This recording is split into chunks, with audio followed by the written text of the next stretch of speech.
Salut à tous et bienvenue dans cette vidéo. Aujourd'hui nous allons démonter les box ADSL que l'on m'a envoyées dans les colis de fans depuis maintenant un sacré moment. Je me suis toujours demandé pourquoi vous m'envoyez des box ADSL alors que je suppose que doit y avoir un problème quand on la renvoie pas. Je suppose qu'on doit être taxé, qu'on doit la payer ou je sais pas quoi parce que c'est loué ça normalement, c'est pas vendu hein. Bon, enfin bref, voilà. Donc les box ADSL, je sais pas ce qu'elles foutent là hein, parce que j'aurais jamais pu avoir ça moi-même.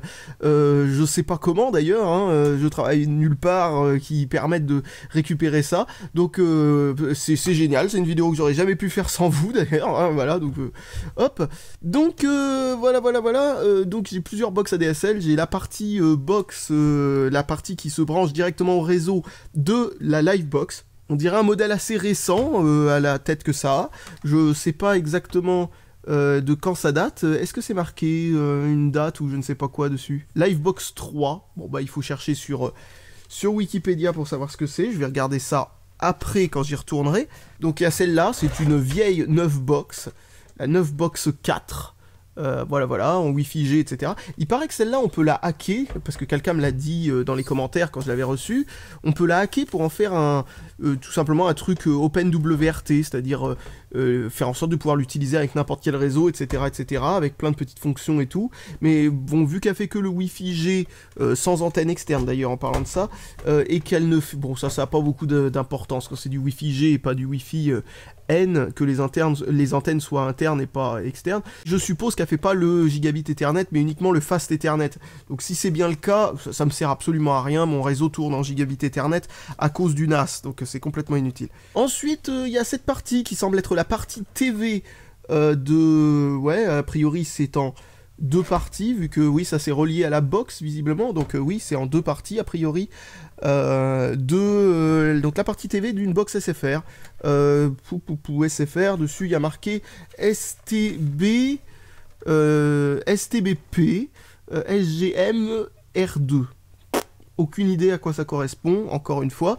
Donc on verra comment c'est fait dedans, mais je pourrais pas vraiment beaucoup vous aider sur plus que ça. Parce que je n'ai jamais été inscrit à un seul de ces fournisseurs, à part Orange, mais à l'époque où la Livebox n'était pas du tout cette variante-là. Ou alors si, c'était peut-être déjà cette variante-là, mais j'ai jamais eu la partie TV. Et en plus de ça, j'ai jamais utilisé la Livebox, me suis connecté toujours avec mon propre modem routeur. Parce que, bon, voilà, j'ai toujours trouvé que c'était de la merde. Alors ça, c'est fait par Sagem. C'est la partie TV, du coup, de la Livebox. Voilà, donc c'est rigolo. Nous avons donc des parties TV, donc des sortes de lecteurs multimédia, machin chose. Et de l'autre côté, nous avons des parties modem, mais aucun des deux qui vont ensemble en fait. C'est très très drôle à voir. Donc on va commencer par le démontage de celle-là. Je n'ai pas vraiment de moyen de savoir quelle génération c'est, donc je vais pas faire de petite recherche Wikipédia pour celle-là malheureusement. Je ne trouve absolument aucune information. Donc un truc à dire avec ça, c'est qu'il y a un disque dur dedans. Un disque dur que l'on peut enlever. Voilà, ça peut s'éjecter, sûrement pour... c'est peut-être en option, ou un truc du genre, je ne sais pas comment il fonctionne chez Orange, sûrement à cause de la taxe, ils doivent fournir ça en option, et le disque dur qui est là-dedans est un disque dur complètement crypté, c'est-à-dire que... ou chiffré si vous préférez, moi je dis crypté parce que je m'en bats les couilles, pour moi c'est un mot qui veut dire la même chose. Donc complètement bloqué en usine, il ne répond que à la Livebox, il ne répond pas du tout à un PC, il se bloque, il fait une fin de non-recevoir, vous voyez, il envoie des informations incohérentes quand il est branché à un PC. Donc il y a une clé de cryptage, un truc pour déverrouiller, pour que ce soit, que les données qui soient mises dedans soient, on va dire, dans l'ordre, hein, soient normales, soient décryptées, déchiffrées. Donc voilà, le problème c'est que c'était impossible de la trouver pour moi, je n'ai pas trouvé du tout comment ça se débloque, et ce n'est pas du genre vous formatez le disque et puis vous pouvez l'utiliser sur votre PC, non, c'est carrément le disque lui-même qui est inutilisable, à part si on le met dans la bonne machine. C'est pareil avec toutes les box pratiquement, je sais pas pour la Freebox, mais la Freebox de toute façon, on n'est pas censé pouvoir la démonter, là par contre c'est vraiment... particulier. Donc pour la démonter, il va falloir un kit de tournevis Torx. Bon bah je viens avec ça. Bon, je devrais trouver mon bonheur a priori dans ce kit de tournevis. Regardons voir. Ah, ça c'est trop gros par contre. C'est bon. Ici, une vis. Alors une fois qu'on a dévissé deux trucs, visiblement ici il y a deux énormes crans qu'il faut déboîter pour pouvoir enlever le dessus ou je sais pas quoi. Voilà, sans compter la traditionnelle vis cachée sous l'étiquette comme d'habitude. Nous y sommes. Qu'est-ce qui se trouve à l'intérieur de cette machine? Donc nous avons de quoi mettre des PCMCIA ou je ne sais pas quoi. Non, pas du tout en fait. C'est une sorte de carte identificatrice comme une carte SIM, sûrement pour les réseaux cryptés ou un truc du genre. Là nous avons de quoi mettre un disque dur avec tout un mécanisme tout à fait convenable d'ailleurs, plutôt bien fabriqué. Ensuite là-dessous nous avons un petit radiateur pour refroidir un gros composant. Je me demande bien ce que c'est. Ah, le composant est bien caché. Donc nous avons... Hop, dans l'autre sens pour avoir les références dans le bon ordre, des puces de RAM de chez Elpida, une puce de NAND flash de chez Micron, là cette fois-ci dans ce sens-là, ici, voilà, ça, c'est pas trop, qu'est-ce que c'est que ça? On dirait aussi une puce on dirait aussi une puce de mémoire vive, mais bon, très amusant, je vois pas très bien ce que ça peut être, mais ça doit être un composant qui doit avoir une utilité en particulier, peut-être avec les disques durs ou je ne sais pas quoi. Voilà, j'ai réussi à enlever ça. C'est une puce ici qui gère tout ça de chez ST Microelectronics, c'est-à-dire une entreprise européenne ou voilà, bon, plus ou moins française, en tout cas elle l'était, qui fait un petit peu toutes sortes de trucs. Et là en l'occurrence ça doit être une sorte de contrôleur multimédia basé sur du MIPS peut-être ou du ARM. Je n'en sais trop rien. Difficile à dire. Ensuite, pour ce qui... Qu'est-ce que je peux dire de plus? Nous avons un truc aussi de chez ST Microelectronics ici qui gère très certainement tout ça, c'est-à-dire l'entrée satellite et la partie qui gère l'antenne, c'est-à-dire que c'est une sorte de tuner, hein, un petit peu comme les cartes spécialisées qu'on a sur les ordinateurs pour pouvoir regarder la TNT sur PC. J'avais pas vu que c'était ventilé ce truc. Il a un petit ventilateur de chez Sunon ici. Ouf. Petit ventilateur, tout ce qu'il y a de plus convenable. Cette chose est compatible HDMI. Pourquoi ça veut pas sortir? Ah oui, c'est à cause du filetage ici. Donc, hop, qu'est-ce qu'il y a d'autre d'intéressant? Un composant de chez AKM ici qui est vraisemblablement relié au prise Péritel, donc ce serait certainement un truc pour convertir en Péritel. Là il y a un autre composant aussi, mais là j'arrive même pas à savoir ce qu'il y a marqué dessus. L'HDMI est relié immédiatement et directement au composant ST Microelectronics qui le gère directement en natif. Ça se voit tout de suite, regardez, les pistes sortent par là et sont très élégamment et très... comment dire? Vous avez vu, c'est tout en courbe et tout ça, c'est bizarre, ça me fait penser au fait que si ça se trouve, une partie du bord, d'une partie de la carte a été dessinée main. Oui, au lieu d'avoir été fait intégralement par informatique, où généralement ça fait des angles comme ça. Donc bon, c'est amusant. Ça a été fait par Sagem d'ailleurs, hein, donc c'est possible en effet. Vous voyez tous ces pistes là qui font de manière très très gracieuse le tour comme ça et hop, et qui reviennent là, ici, là. C'est très très original. Enfin bref, bon, bah, c'est le genre de choses qu'on voit pas souvent. Hein. Généralement on voit plutôt comme de ce côté, c'est-à-dire vraiment très juste en angle à 45 degrés maximum. C'est-à-dire des lignes droites ou des 45 degrés, etc. Enfin, ce genre de truc. Ça, c'est un grand classique pour les cartes mères. Voilà, et puis tout ce qui est PCB. Hein. C'est amusant. Je sais pas du tout pourquoi c'est en courbe comme ça. Mais si quelqu'un a une raison autre que celle que c'est juste pour que ce soit joli, parce que je vois pas d'autre raison, parce que je sais, c'est pas relié à des trucs où les timings sont importants, ce genre de truc, donc il faudrait, enfin à ma connaissance, en tout cas, je vois rien de relié particulièrement à ce genre de truc qui aurait besoin d'avoir des pistes calculées à une longueur précise ou je ne sais pas quoi. Parce que franchement, là, entre ce composant-là et l'HDMI, il y a vraiment aucune raison que les pistes fassent une longueur précise plutôt qu'une autre. Hein. Ça pourrait être de 1 cm comme ça pourrait être de 10 cm, ça serait pareil à mon avis. Hein. Donc voilà, c'est amusant. Bon, qu'est-ce qu'on peut dire d'autre? Là, petit bouton on-off. Oh, de bonne qualité le bouton on-off, dis donc. Hein. Ouh là là, et oh. Ils ont pas lésiné, hein, ils ont pas mis un truc vraiment complètement à chier, etc. Comme bouton. Ça a l'air d'être vraiment plutôt bien construit en fait, hein, la Livebox, hein, enfin en tout cas cette génération-là. Parce que vraiment, les Piritel ont l'air d'être vraiment bien fixés. Je pense pas qu'il y ait moyen de péter les soudures en dessous, ce genre de truc. Bah ça se voit que c'est loué et qu'ils ont pas envie que... Vous vous rendez compte quand même que c'est assez abject, hein, quand même. Quand c'est un truc que vous achetez... Ils se disent bien que vous aurez la flemme de l'emmener au SAV, alors c'est pas forcément particulièrement bien fabriqué, mais quand c'est un truc qu'une entreprise achète et doit rentabiliser pendant une longue période de temps, croyez-moi, ils font les efforts qu'il faut, hein. Regardez-moi toutes ces soudures bien grosses, bien nombreuses, uniquement pour tenir le coffrage de ces trucs-là, là. Et comme vous avez pu le voir, quand j'ai enlevé le dessus, là, c'était emboîté et non soudé, pour pouvoir réparer en dessous, très certainement s'il y a besoin, et c'était vraiment bien foutu, quoi. Le seul truc qui était un petit peu bidon, c'était le refroidissement qui était juste collé. Bon, c'est voilà, bon, pas de fixation métallique ou je ne sais pas quoi pour empêcher ça, mais tout le reste, bon sang, c'est du mécanisme très... avec une bonne réserve de plastique, enfin bon, ça va pas, pour le peu d'utilisation que ça doit avoir, ce mécanisme d'éjection du disque dur, c'est quand même particulièrement bien fabriqué. Bon ben, que dire de plus? C'est très simple, hein, c'est vraiment pas du tout du matériel, on va dire, avec des composants super haut de gamme de je ne sais pas quoi, ou des processeurs chers, ou je ne sais pas quoi, non, c'est vraiment... Mais ça a le mérite d'être bien fabriqué. Et là, nous avons maintenant cette chose-là, alors STB machin, SGM comme ça j'aime peut-être, je sais pas, ça a à peu près la même forme, c'est... Mauvais tournevis. Ça s'emboîte à peu près de la même façon. Oh là là là là. Il y a des chances que ce truc de chez SFR soit à peu près la même chose que la Livebox TV. Et dirais-je en plus en voyant le système d'éjection de trucs. On va voir, on va voir. Voilà, donc vraiment c'est vraiment dans un état d'esprit très similaire, hein, la façon de démonter ça.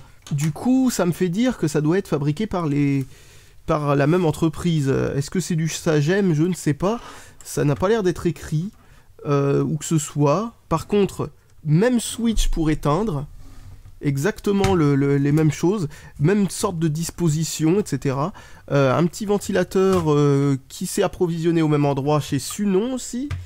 Donc ouais, il y a des chances que ce soit fabriqué par Sagem, ça avec. Hein. Ça, j'en sais rien. Moi, personnellement, je me suis pas renseigné.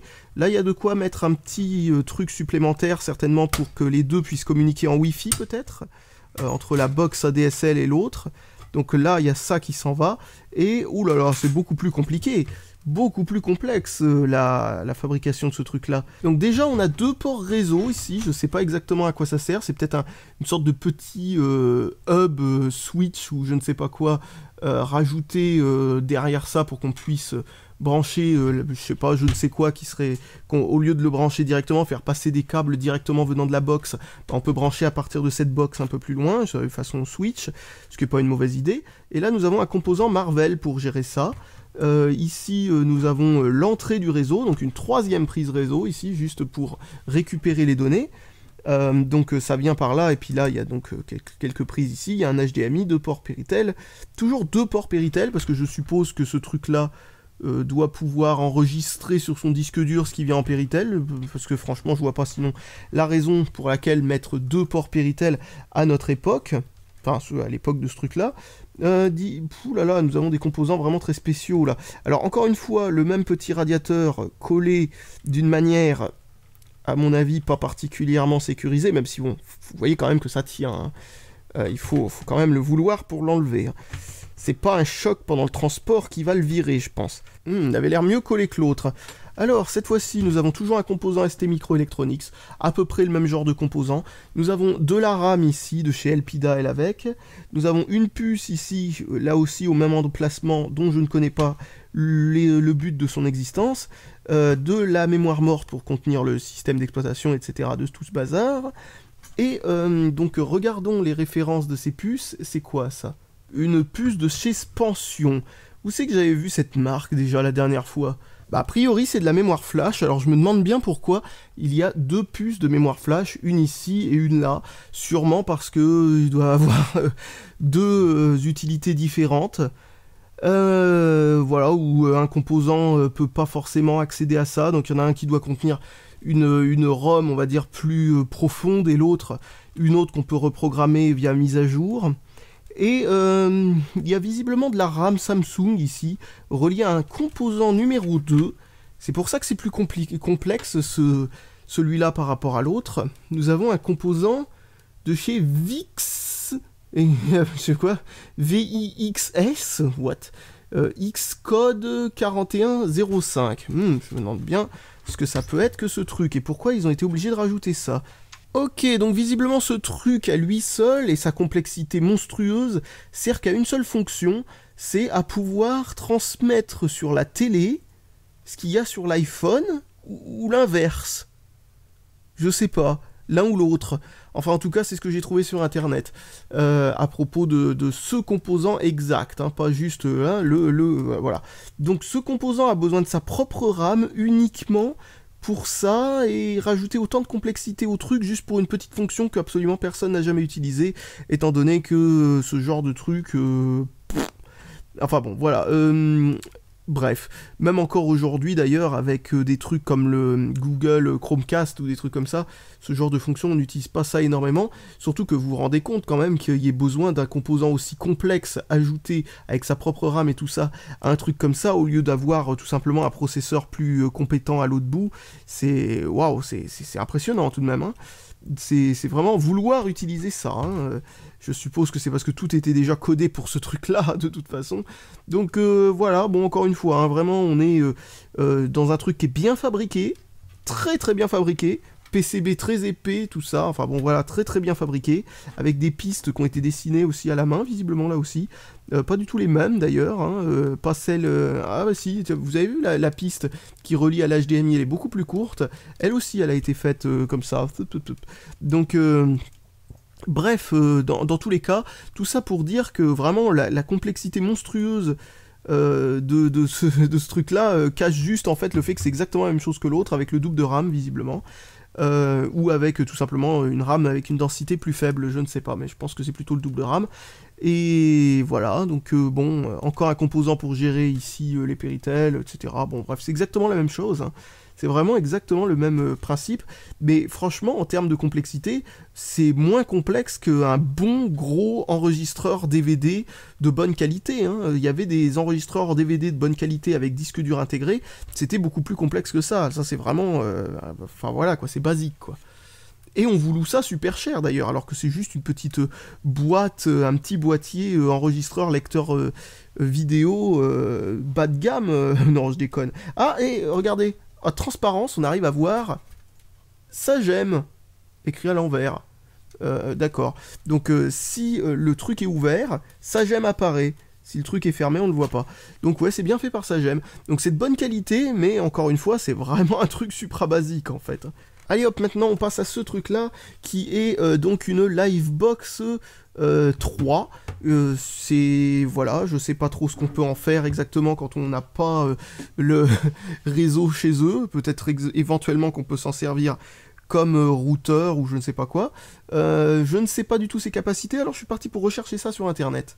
Donc visiblement c'est une box qui date de début 2013, elle a été remplacée par la Livebox V4 assez récemment, c'est encore fait par Sagem, c'est vraiment à la gloire de Sagem ce truc, et qui encore une fois, comme vous l'avez vu, ça fait faire fabriquer des trucs de qualité, on va dire en termes de fabrication. Par contre, bon voilà, hein, c'est sur demande hein, ce qu'ils font, hein. Ils veulent de la qualité, de la fiabilité, mais bon, en termes de capacité, c'est pas ça, quoi. Mais en même temps, c'est pas ce qu'on leur demande. Là, on n'a pas... enfin, pour la partie vidéo, en tout cas. Ah, je viens de découvrir qu'il y a un renfoncement dans l'étiquette. Je regarde encore. Non, ça a l'air d'être le seul renfoncement qu'il y a. Voilà. Donc, qu'est-ce que j'étais en train de dire? Oui, donc là, Livebox... Regardons ce qu'il y a en dessous des trucs. Oui, là, il y a les vis en dessous. Là, enfin, enlever ces trucs-là, c'est comme sur la PS2... Ça, ou la PS2 uniquement, il me semble, chez Sony, où c'était utile, il fallait enlever ça, et hop, on avait toutes les vis en dessous. Donc, c'est une bonne façon de cacher les vis. Et qu'est-ce que j'étais en train de dire à propos de ça? Oui, donc c'est une machine qui a le gigabit Ethernet et le Wi-Fi BGN, donc c'est très bien. si jamais ça peut fonctionner hors réseau Orange, ce qui est possible, parce que je me rappelle que la première Livebox, celle que j'avais, ou c'était peut-être pas la première, mais en tout cas une des premières, peut-être une 1.2 ou un truc de ce genre, on pouvait la faire fonctionner comme ça, comme un modem normal, c'est-à-dire que il fallait mettre dedans les identifiants réseau et tout le bazar. C'était pas aussi fermé que chez Free, mais il me semble que de toute façon, encore à l'heure d'aujourd'hui, les seuls qui sont à ce point fermés, c'est Free, quoi. Eux, ils font des box, c'est vraiment des boîtes noires Free uniquement, quoi. Et ils obligent plus ou moins les gens à les utiliser, même si normalement c'est pas obligatoire du tout. Mais comme ils donnent pas les identifiants et tout ça, il faut les demander si on les veut, on ne peut pas utiliser la box qu'on veut avec Free. Sauf si on insiste vraiment, quoi. On finit peut-être par enfin avoir ce qu'on veut. Mais bon, voilà, donc, si on a envie d'utiliser juste un simple modem routeur, on ne peut pas. Et l'inverse, utiliser la Freebox sur un réseau Orange, par exemple, est complètement impossible. Donc, est-ce qu'elle est plus facile à ouvrir que les autres? Ah oui, ça a l'air d'être vraiment beaucoup plus facile à ouvrir que... Ah bah oui, 4 vis et hop, c'est bon, il n'y a pas de cran à la con, des trucs de merde comme ça qui font vraiment chier. Et là, on se retrouve face à quelque chose d'un peu plus moderne. Oh putain, qu'est-ce que c'est que ça, un fusible? Oh, purée, oh. Ah, ils y ont été forts, hein, au moins... Au moins, il y a de la sécurité, quoi, là-dedans, quoi. C'est pas juste une petite résistance de merde ou je ne sais pas quoi. Qu'est-ce que c'est que ça? C'est du côté de la prise téléphonique que c'est? Oh non, c'est peut-être pas un fusible, c'est peut-être juste un condensateur. J'en sais rien. Bon, si c'est un fusible, ça se peut, parce que des fois, la foudre sur les lignes téléphoniques, ça peut faire des dégâts, hein, donc autant éviter que ça fasse griller toute la box.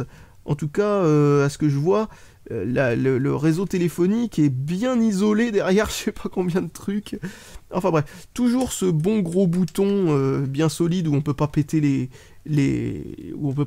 soudures si on appuie trop fort dessus. Donc là, je ne sais pas ce qu'il y a là-dessous. On va voir ça tout de suite. Tac. Alors ça, c'est l'antenne, ça. Bah purée, l'antenne pour le Wi-Fi, elle est chelou, hein. Regardez-moi ça. Ça, c'est une drôle d'antenne. Hop, des bons gros condensateurs là-dedans. Je ne sais pas trop à quoi ils sont reliés, parce que la lime est externe. Elle n'est pas interne. A priori, c'est du 12 volts qui rentre dedans. Donc, pourquoi il y aurait de très très gros condensateurs comme ça? Je vais les déplier, histoire de voir ce qu'il y a dessus. C'est uniquement du 16 volts, mais du 6800 microfarads, ce qui est pas rien, mais bon, sans plus non plus. Oh là là, encore une fois, des trucs collés sur les... Ça par contre, c'est beaucoup mieux fixé là sur ce truc là, pour ce composant. Je ne sais pas exactement ce que ça cache comme composant en dessous, mais waouh, ils l'ont collé, quoi. Pourquoi ils ont foutu cette tonne de glu sur les fixations? Ça, c'est étonnant. Alors, là-dessous, il y a une puce Atheros pour la partie Wi-Fi. Donc bon, ça, c'est de la grande qualité. Nous avons des puces de RAM de chez Nanya, une grande marque aussi. Une puce Micron pour la NAND flash. Encore une fois, Micron, il n'y a pas à tergiverser. C'est du très bon. C'est fait en partenariat avec Intel en plus. Et là, il y a Airanos. What? Je ne sais pas du tout ce que c'est que cette puce, ça par contre. Regardons à quoi c'est relié. Waouh, j'en sais rien du tout. Ça doit avoir un rapport avec les lignes téléphoniques et tout ça, ce truc. Parce que composant que j'ai jamais vu jusque-là. Et visiblement, vu le secteur, je suppose que c'est ça. Alors, est-ce que je peux ouvrir ce qu'il y a là-dedans? Parce que ça m'a l'air mystérieux. Alors, il y a un deuxième composant de chez Atheros là-dedans. Et là, il y a un composant avec marqué juste DSP. Ça doit être la marque DSP, mais qu'est-ce que ça veut dire? Qu'est-ce que c'est? Je ne sais pas. C'est peut-être un DSP, justement. Bon, ben, je sais pas trop à quoi il sert, celui-là. Il n'est pas relié à l'USB, non, du tout. Je ne sais pas du tout à quoi il sert. C'est pas du tout un contrôleur USB. Ça, c'est clair. L'USB est visiblement géré par ce composant lui-même, le composant central, mystérieux, bien caché. Et là, le truc qui gère... Voilà, putain, pas facile à ouvrir. Encore un composant de chez Atheros, toujours de la très bonne marque, hein, qui a été... Oui, ils ont pris la décision de le refroidir un peu plus que de base, pourquoi pas, pour faire le switch Gigabit Ethernet, qui fait aussi d'ailleurs le port d'entrée WAN pour pourquoi d'ailleurs? Pourquoi il y a un port d'entrée WAN sur une box ADSL machin? Bon, bah, c'est peut-être pour ceux qui ont la fibre optique, je suppose, je ne sais pas. Enfin bref, en tout cas, il y a une borne d'entrée WAN. Bon. Intéressant. Donc, vais-je réussir à enlever enfin cette colle là qui fait chier? Bon, tant pis pour la colle, regardons comment c'est fixé derrière. Ah, d'accord. Je comprends mieux pourquoi ils ont mis de la colle. Regardez, c'est juste des petits crochets où il suffit de faire ploup et ensuite de faire passer le truc à travers et ça se détache. Voilà. Ça s'est détaché pour celui-là. Et pour l'autre maintenant, ça s'est détaché aussi.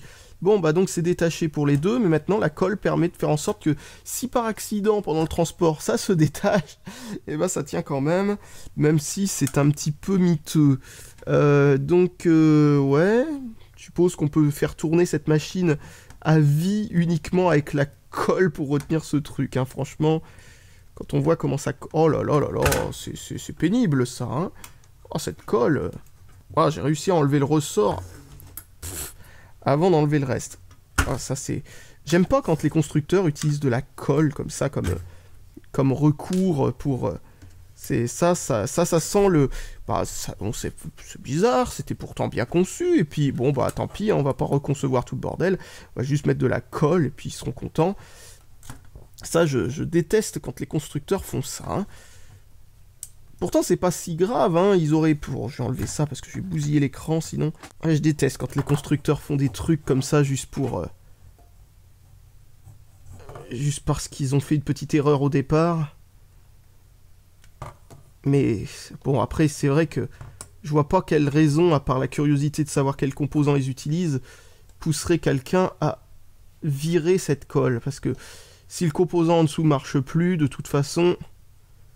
Qu'est-ce qu'on va faire? Franchement. C'est bon, c'est décollé et c'est un composant... Oh là là, alors là, ça, j'ai jamais vu. Ikanos. Donc, voilà, un composant ici que je ne sais pas à quoi il sert du tout. Peut-être un truc dans le... Non, en fait, non, je sais pas. Non, je vois vraiment pas l'intérêt de ce truc. Est-ce qu'il est relié à une antenne? Oh, s'il est relié à une antenne, c'est peut-être juste un composant Bluetooth ou je ne sais pas quoi, hein, parce que sinon, je vois pas trop ce que ça peut être. Je sais pas, il y a des antennes ici de chaque côté. Voilà, hop. Ça doit être le truc qui gère le Wi-Fi BG, je suppose. Et ça pour le N ou je sais pas quoi. Ou peut-être un... C'est bizarre que ce soit en deux composants et pas un qui fasse tout. Mais c'est possible en même temps. Ici, donc, le fameux truc qui fait le switch, etc. Tout ça relié à ça. Ensuite, des USB dans tous les sens. Donc, ouais. C'est un composant au milieu, là, qui est visiblement capable de pouvoir gérer quelques trucs. Ça doit être un petit processeur, genre, style... comme il peut y avoir dans un Raspberry Pi ou ce genre de truc, un petit ARM ou un petit MIPS ou un truc de genre, avec différents canaux, etc. pour créer ce genre d'utilisation, ou alors qui a été carrément créé pour ce truc en particulier. Mais s'il était créé pour ce genre de truc en particulier, je veux dire pour les routeurs ou ce genre de choses... Ben, ça me paraît quand même un peu bizarre parce qu'il n'intègre aucune fonction. En tout cas, je vois pas rien que ça qui est fait par la même marque n'est pas intégré dans le composant. Et tout ce qui est routage ou Wi-Fi, etc., ce sont que des puces qui appartiennent à d'autres constructeurs et ce sont des puces facilement identifiables, encore une fois, parce que c'est du Atheros, une très très très bonne marque de composants réseau, surtout pour tout ce qui est sans fil d'ailleurs. Bon, eh bien, c'est pas tout ça, mais on en vient enfin à la dernière box ADSL réseau machin chouette, cette fois-ci, et pas TV. Cette fois-ci, nous avons le truc de chez Neuf. Alors, elle est à câble, donc quelque chose me dit qu'à l'intérieur, il doit y avoir un composant tout à fait commun. Ah tiens, ça se visse avec des vis cruciformes en plus, même pas avec des vis... Bon, ben, disons que chez Neuf, hein, ils avaient moins peur... que l'on détourne ces trucs là pour en faire absolument n'importe quoi, et visiblement, ou ils en avaient rien à foutre, parce que c'est vrai que je vois pas trop bien en quoi c'est un problème qu'on hack ces trucs, hein. C'est pas comme si c'était pour en faire des choses malhonnêtes, au contraire, hein, on peut rien faire en fait avec ces trucs là. Donc bref, c'est parti pour démonter ça. Alors, NB4-FCX-R1. Donc voilà la référence de cette box. Visiblement elle a des petits machins ici pour pouvoir la clipser sur le mur, c'est une drôle d'idée. Pourquoi pas, faut que, comme ça, ouais, bon, oui, bon.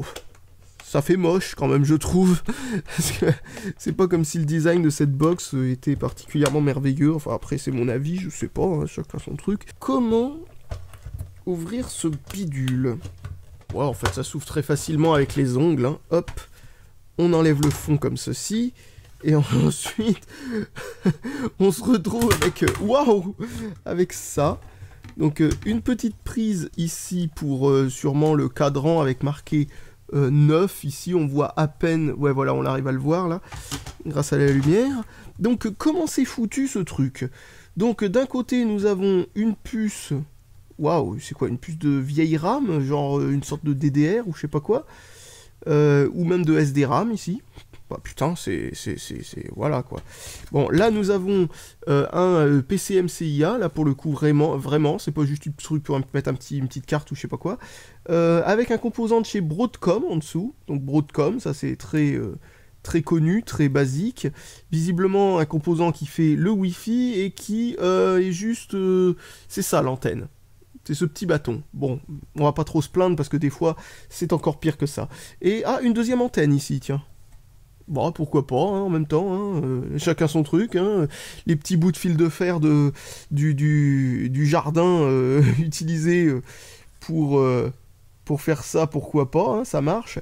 De l'autre côté, nous avons la NAND flash pour le système d'exploitation du truc, et ici, de quoi mettre une carte Wi-Fi, comme ça, en mini PCI et pas mini PCI Express, qui sont reliés sur les mêmes bornes que le PCMCIA ici, donc en gros c'est qu'on peut l'avoir avec le Wi-Fi intégré ou le Wi-Fi en option qu'on doit ajouter ici, du Broadcom ici aussi pour les différents ports réseau, là avec, là pour tout ce qui est réseau DSL, c'est ADSL, etc., c'est par là, je ne sais pas à quelle puce c'est relié, mais bon, peu importe, en tout cas ça finit par arriver jusqu'ici d'une manière ou d'une autre, et là le composant qui se trouve là-dessous est tellement...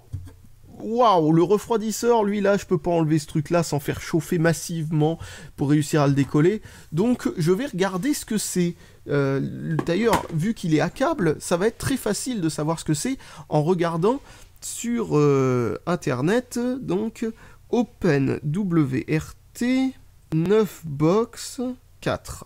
Donc sans surprise, c'est un set complet de chez Broadcom, et le composant qu'il y a là-dedans est aussi un Broadcom pour les voilà, les routeurs, etc.